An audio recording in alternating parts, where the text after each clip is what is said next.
Alright everybody, we are back for part 2. Welcome back to the channel. This is the 2015 and a half Lml Duramax that I'm doing all this upgrade to. Alright, I used an air grinder. I did not. This is part, I believe, 2 of this power steering mess. I didn't want to take off my boost tube and that inner fender well and all that. Alright. That secondary, or this bottom hose right here, let's see, you can't see my hand, this one that goes from the steering gear to the cooler, because LMLs and let's see, LP5s all have the steering cooler on them. That is a crimped hose way down in here. Let's see if I can't get a picture. Way down in here, it's going to have a crimped hose, and the only way to do that is to either disassemble this whole mess and part of the...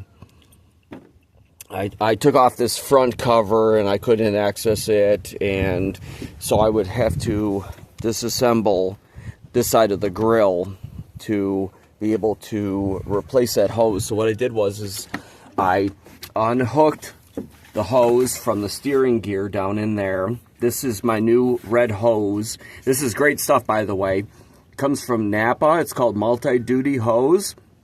It's high pressure, so you can use it. You just have to make sure that you're clamping it properly, and it also lasts great. And you know, I've got it for fuel systems, and I've got it for coolant, and I use it on my tractor for diesel. And anyway, so back to this. So what I did was that original hose that had the crimp is I disconnected it from the steering gear, and I had a lot of this out of the way. Sorry, I've been really busy, you know, and trying to remember to do videos at the same time to help other people out while I'm, you know, trying to work and assemble this at the same time. Anyway, what I did was I hung it down here between my new water pump and my new hose, my new coolant hose for the bottom of the water pump.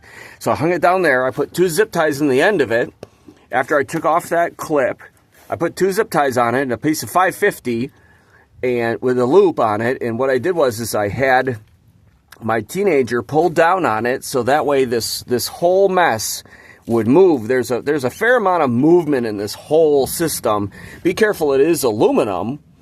And then I proceeded to get down in there. I ran the, you know, obviously my reservoir return hose wasn't in here. So I had this down in here, and what I did was I just worked at an angle across that. You know, obviously I covered everything, and there's still trash bags covering everything just because I didn't want metal everywhere. See, sock and trash bag right here, you know?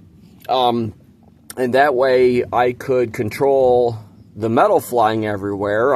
Look, there's still a feed bag in my new radiator, and obviously, you know, I was just putting this in, and the teenager reminded me I should probably, you know, talk about some of this.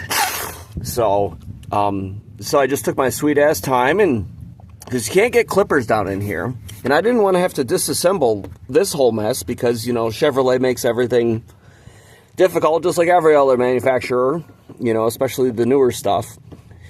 So I wanted to give you guys an update. I threw a piece of that duty hose on there, and then to work with that stuff, you know, I don't know where you would get it, but Super Lube is the synthetic grease made for all kinds of hoses and O-rings and whatnot. So I would use this, and then it's stiff stuff to work with, but like I was saying, you know, on these fuel hoses and whatnot, that it makes it really nice and easy to use. Just make sure to take your sweet ass time so that you don't cut into the actual metal tubing that's down in there, and pretty much it just slipped right off after that. I mean, obviously there's a little bit of metal cleanup to do. I'm just gonna, you know, I covered everything. Actually, my wife did. She covered the power steering pump. I made out of the old hose, I made plugs for all these ports. This is another video that I got to talk about right here. So I'm going to do that in my next video too, because that's why the thermostats are back off. My thermostat upper thermostat cover is back off. I mean, we covered all the electronics. I mean, this whole thing was covered except for this little area over here because, you know, you don't want to send metal shavings flying everywhere. And then when you do, the last thing I was going to do is take a you know, air blower and send it flying everywhere. But it cleaned up pretty easily, you know. I kept this. I didn't take this to full throttle. I don't know how fast it goes. This says it's rated at 22,000. You know, this is just, I don't know, the Harbor Freight one or whatever. I bet I've only used it once or twice in its whole life. You know, the shield really helped to keep it down. See how there's still some flakes down at the bottom of it. So, but, all right, y'all. That is update on the power steering. And then, of course, I had to find a fluid to refill everything with. And there is this stuff called TRX. Power steering fluid. It's made in America, and you can use that for your Hydro Boost. So, and this is fully synthetic. And this was original fill, OEM grade original fill, and it, I mean, here's the back of the bottle too.